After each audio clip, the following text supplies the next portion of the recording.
Hello ma'am, welcome back to my YouTube channel. Ma'am nungaibo. Ma'am soidra ma'am nungaibani haina khanjai. Ma'am ai ngasi yam fajana wakhanja nungaitre ko. Habide ubra sina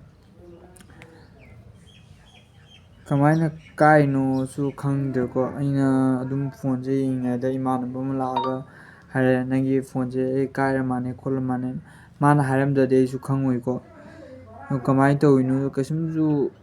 mukhutai su taade kamai tawino ai su khangdre camera kapadane video lowbadane khara problem khara myam oire adugi ahoi babagi phone dagi video se lokpani to make su phadan sengdre ko myam warobinu myam asi phone dagi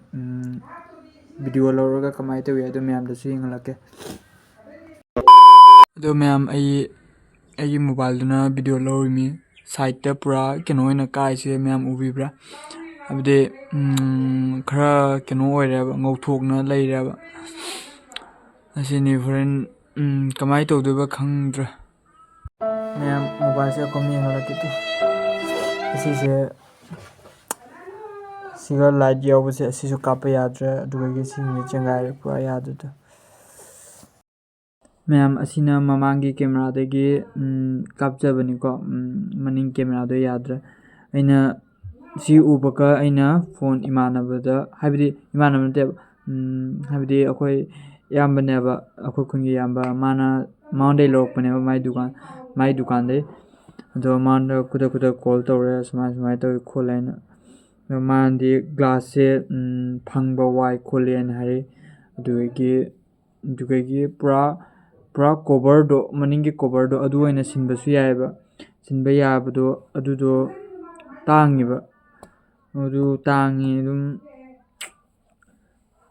1500 2000 dumai yongne dugi glass to silagana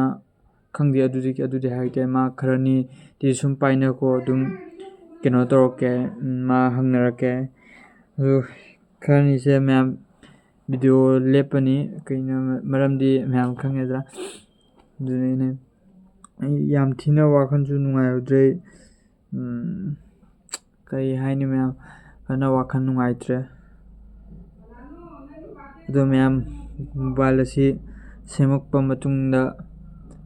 myam akom phangnarasi ko myam ngasi video sidi asi alo sanjarage myam da asi haijage aina video mala pujarakpani ko